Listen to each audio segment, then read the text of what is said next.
kita akan belajar tentang zakat mal, yang dimana pada video sebelumnya kita telah belajar tentang zakat fitrah. Jadi, zakat mal adalah zakat atas harta yang dimiliki oleh seseorang. Zakat mal dikeluarkan untuk membersihkan harta yang dimiliki dengan cara memberikannya kepada orang-orang yang berhak menerimanya dengan kadar dan syarat-syarat yang telah ditentukan oleh agama. Hukum mengeluarkan zakat mal adalah wajib bagi orang yang sudah memenuhi syarat-syaratnya. Adapun syarat-syarat muzaki atau orang yang berzakat, yang pertama beragama Islam, yang kedua merdeka atau tidak hamba sahaya, yang ketiga harta milik sempurna atau tidak merupakan pinjaman pihak lain, dan yang keempat harta mencapai 1 nisab. Nisab di sini adalah batas minimal jumlah harta sehingga wajib dikeluarkan zakatnya, dan yang terakhir sudah 1 tahun dimiliki. Untuk jenis harta tertentu, hal ini tidak disyaratkan. Untuk harta yang wajib dizakatkan, seperti dalam kajian fikih klasik, jenis harta yang wajib dikeluarkan zakatnya ada 5 macam, yaitu emas atau perak, harta perniagaan, peternakan, pertanian, harta temuan atau rikaz. Untuk yang pertama, emas dan perak. Emas dan perak merupakan barang-barang yang berharga. Emas dan perak yang wajib dikeluarkan zakatnya adalah emas dan perak yang merupakan harta simpanan. Emas dan perak yang disimpan ini wajib dikeluarkan zakatnya apabila sudah dimiliki selama 1 tahun. Demikian halnya dengan harta simpanan yang tidak berwujud emas, misalnya berbentuk uang yang ditabung, harus dikeluarkan zakatnya. Besar nisab dan zakatnya disamakan dengan nisab dan zakatnya emas. Dan yang kedua, harta perniagaan. Harta perniagaan adalah harta yang diperdagangkan. Untuk harta jenis ini disyaratkan sudah 1 tahun dan sudah mencapai 1 nisab. Nisab dihitung dari harta milik sempurna dan tidak termasuk pinjaman kepada pihak lain. Yang ketiga, peternakan. Binatang ternak atau piaraan yang harus dikeluarkan zakatnya adalah kambing atau domba, sapi atau kerbau, dan unta. Adapun perhitungan zakatnya adalah untuk peternakan selain yang disebutkan dalam tabel seperti unggas dan budidaya perikanan, perhitungan zakatnya disamakan dengan harta perniagaan. Nisabnya senilai dengan harga emas dan kadar zakatnya sama dengan emas.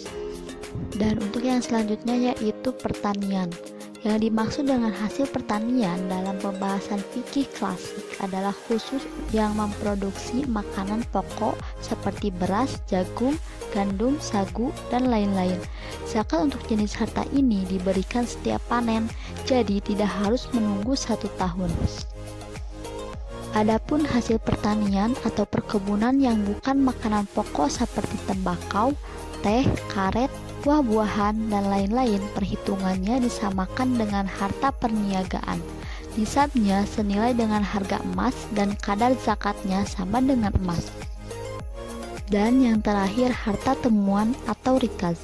Harta rikaz adalah harta terpendam yang ditemukan. Harta itu sudah tidak bertuan lagi. Kalau seseorang menemukannya, harta itu menjadi haknya, namun harus dikeluarkan zakatnya yaitu 20%. Jika harta rikaz ditemukan di daerah Indonesia, kita harus mengikuti ketentuan hukum positif di Indonesia. Untuk zakat profesi dibahas tersendiri karena wacana mengenai zakat jenis ini masih tergolong baru. Para ulama terdahulu tidak merumuskan adanya zakat profesi karena pada waktu mereka berijtihad tentang zakat, belum ada profesi yang beragam seperti yang ada pada zaman modern ini. Jenis profesi seperti olahragawan, dokter, guru, dosen, wartawan, pengacara, artis, presenter, bintang iklan, dan lain-lain dapat mendatangkan pendapatan yang bisa sepadan dengan para pedagang, peternakan, dan petani, bahkan sangat mungkin mendapatkan mereka yang lebih besar. Untuk itu, para ulama yang sekarang berijtihad bahwa pendapatan dari para profesional itu juga harus dikeluarkan zakatnya dengan ketentuan nisabnya sama dengan emas dan kadar zakatnya 2,5%. Teknis pemberiannya bisa setiap tahun, setiap bulan, atau setiap saat mendapatkannya. Yang sekarang yaitu orang yang berhak menerima zakat atau mustahik. Dalam firman Allah Quran Surat At-Taubah ayat 60, zakat disalurkan untuk 8 golongan. Dari golongan yang pertama yaitu fakir. Fakir ialah orang yang memiliki harta yang sangat sedikit, tidak mempunyai pekerjaan dan tidak dapat memenuhi kebutuhan sehari-hari. Yang kedua yaitu miskin. Miskin ialah keadaan orang yang mempunyai sedikit harta dan penghasilan serta tidak dapat memenuhi kebutuhan sehari-hari. Yang ketiga yaitu amil. Amil ialah orang yang mempunyai tugas untuk mengurus zakat mulai dari pengumpulan sampai kepada pembagiannya. Yang keempat yaitu mu'alaf. Mu'alaf ialah orang yang hatinya masih lemah seperti baru saja masuk Islam. Zakat mu'alaf ini untuk memantapkan hatinya. Dan yang kelima yaitu riqab. Pada zaman awal perkembangan Islam, zakat digunakan juga untuk menghapus sistem perbudakan dengan cara memerdekakan budak dari majikannya. Setelah dimerdekakan, budak itu mempunyai kebebasan hidup sebagaimana layaknya. Dan yang keenam yaitu gharim. Gharim ialah orang yang mempunyai banyak hutang. Hutang itu bukan untuk maksiat tetapi untuk kebaikan. Contohnya orang hutang untuk berdagang kemudian bangkrut. Dan yang ketujuh yaitu sabilillah. Sabilillah ialah segala usaha yang bertujuan untuk menegakkan agama Allah seperti pengembangan pendidikan, kesehatan, dakwah, panti asuhan, dan lain-lain. Dan yang terakhir yaitu Ibnu Sabil. Ibnu Sabil ialah orang yang kehabisan bekal dalam perjalanan, dan perjalanan yang dilakukan itu bukan untuk maksiat seperti menuntut ilmu, berdakwah, silaturahmi, dan lain-lain.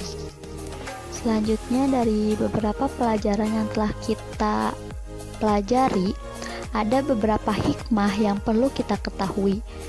Hikmah dari zakat antara lain ungkapan rasa syukur atas nikmat yang diberikan Allah Subhanahu wa Ta'ala, dan mengurangi kesenjangan sosial antara yang kaya dengan yang miskin.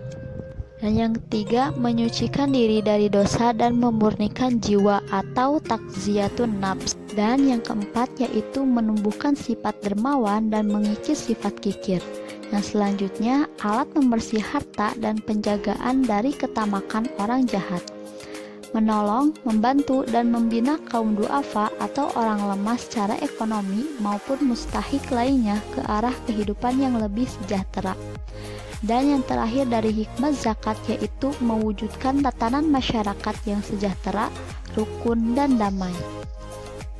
Itulah pembelajaran untuk hari ini yaitu tentang zakat fitrah dan zakat mal. Semoga dengan pembelajaran hari ini kita dapat mengaplikasikannya dalam kehidupan sehari-hari. Terima kasih. Wassalamualaikum warahmatullahi wabarakatuh.